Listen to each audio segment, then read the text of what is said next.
बिल्लियाँ बहुत प्यारी और मासूम नजर आती हैं, लेकिन अगर उनका मूड खराब हो तो पालतू बिल्लियों से ही होशियार हो जाना चाहिए।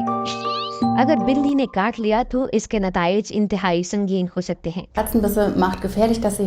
बिल्ली के काटने को संजीदगी से नहीं लिया जाता, जो एक खतरनाक चीज है। मैंने सोचा भी ना था कि बिल्ली के काटने से ये नतीजा निकल सकता है। डैनियल फुलब्रिस्ट को उन्हीं की पालतू बिल्ली ने काट लिया था। उनके हाथ पर ये निशान उन्हें हमेशा उस वाक़ये की याद ताज़ा करा देता है। काम की वजह से उस सुबह मुझ पर कुछ दबाव था। बिल्ली के बाहर जाने का वक्त हो गया था। वो मेरी गोद में थी। शायद वो बाहर नहीं जाना चाहती थी। जब मैं बाहर निकलने लगा तो उसने अचानक मेरे हाथ पर काट लिया। डैनियल ने जख्म धोया, उस पर प्लास्टर लगाया और काम पर चले गए। उन्होंने इस वाक़ये को गैर संजीदा लिया, लेकिन शाम को उन्होंने महसूस किया कि काम कुछ खराब हो चुका है। हाथ में दर्द शदीद शुरू हुआ और सूजन भी बढ़ गई। उनकी तबीयत बिगड़ गई। उन्हें फ्लू जैसी अलामात जाहिर होने लगी। शाम को उन्हें अस्पताल जाना ही पड़ा। इमरजेंसी रूम में मौजूद मेडिकल टीम ने जख्म को संजीदगी से लिया और फौरी तौर पर इलाज शुरू कर दिया। बिल्ली के काटने पर इन्फेक्शन बहुत तेजी से फैलता है। बाज़ औक़ात ये बहुत ही मुख्तसर वक्त में बहुत ज्यादा खराब हो सकता है। कई बार तो जब तक टेस्ट के नताइज हासिल होते हैं, इन्फेक्शन शदीद हो चुका होता है। बिल्लियों के दांत लंबे, नोकदार और पतले होते हैं, इसलिए जब वो काटती हैं तो जख्म ऊपर से छोटा नजर आता है, लेकिन असल खतरा अंदर होता है। सुई जैसे पतले नोकीले दांतों की वजह से बैक्टीरिया जिस्म के अंदर तक चला जाता है और जल्द के टिश्यूज के अंदर जमा हो जाता है। फिर इन्फेक्शन पैदा होता है जो तेजी से फैल सकता है। जल्द के नीचे खतरे को देखना मुश्किल ही होता है। बैक्टीरिया टिश्यूज को मारना शुरू कर देता है। ये टिश्यूज मर के पीप में तब्दील हो जाते हैं। आप जख्म को खोलते हैं तो टिश्यूज के बजाय सिर्फ पीप मिलती है। मोनिका को भी ऐसी ही सूरत हाल का सामना करना पड़ा।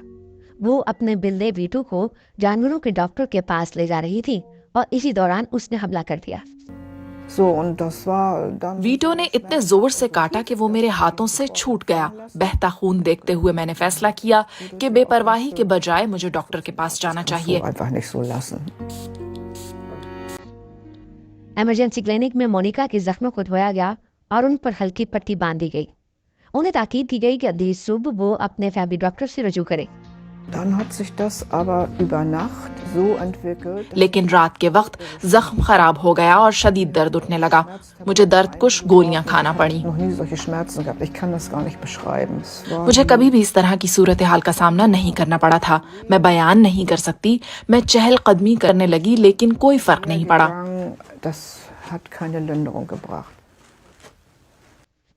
इसके बावजूद उन्होंने सुबह होने का इंतजार किया। डॉक्टर ने पट्टी बदली और कहा कि आपको फौरी अस्पताल जाना होगा। आप घर नहीं जा सकती हैं। जब तक मोनिका अपने फैमिली डॉक्टर के पास पहुंची, इन्फेक्शन बहुत बढ़ चुका था। हालत ये थी कि उनके पूरे हाथ को ही खतरा लाहिक हो चुका था। अगर बैक्टीरिया की वजह से आपके टिश्यूज मर चुके हैं तो इन डेड टिश्यूज को निकालने के बाद ही इन्फेक्शन का इलाज मुमकिन है। एंटीबायोटिक्स मुर्दा टिश्यूज तक नहीं पहुंच सकती हैं। इसका मतलब है कि बैक्टीरिया बेकाबू तरीके से बढ़ते रहेंगे। मोनिका के मामले में इन्फेक्शन इतना शदीद था कि उन्हें अपने हाथ के मुर्दा टिश्यूज को निकालने के लिए बड़ी सर्जरी से गुजरना पड़ा। लेकिन इन्फेक्शन की वजह से उन्हें जख्म न भरने का आरिज़ा भी लाहिक हो गया, इसीलिए उनके बाजू से खलील लेकर उनके हाथ का जख्म भरना पड़ा।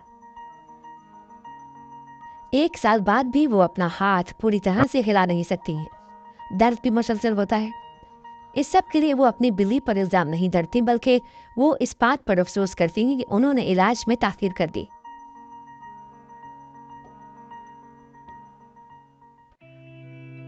अहम उज़लात और जोड़ हाथों की जिल्द के ऐन नीचे होते हैं, इसलिए गहरे घाव से जिल्द को संगीन नुकसान हो सकता है। डॉक्टर पॉल का कहना है कि बिल्ली के काटने की सूरत में हाथ की सर्जरी हमेशा ज़रूरी हो जाती है, क्योंकि सर्जरी से ही इस बात का दुरुस्त अंदाज़ा लगाया जा सकता है कि जख्म खतरनाक जगह पर है कि नहीं और संगीन इन्फेक्शन का कितना खदशा है। सर्जरी से ही इल्म होगा कि आया जख्म को सिर्फ साफ करने की जरूरत है या उसे मजीद खोलने की जरूरत है ताकि उसे धोया और साफ किया जा सके। आप ये काम सिर्फ उसी सूरत में कर सकते हैं जब आपके पास सर्जिकल ट्रेनिंग हो। डैनियल की हालत इतनी ज्यादा खराब नहीं थी, लेकिन फिर भी उन्हें सर्जरी की जरूरत पड़ी। एंटीबायोटिक से कोई मदद नहीं मिली। 3 माह बाद वो अपनी उंगलियां हिला सकते हैं, लेकिन मुकम्मल तौर पर सेहतयाब होने में अभी उन्हें काफी वक्त लगेगा। मैं अब ठीक हूँ, अब कोई जलन नहीं है, सिर्फ थोड़ा सा खिंचाव है सूजन की वजह से, और ये हर दिन बेहतर हो रहा है। डैनियल इस हादसे के बाद अपनी बिल्ली से कुछ मुहतात रहते हैं, लेकिन आपको पहले से ही होशियार हो जाना चाहिए।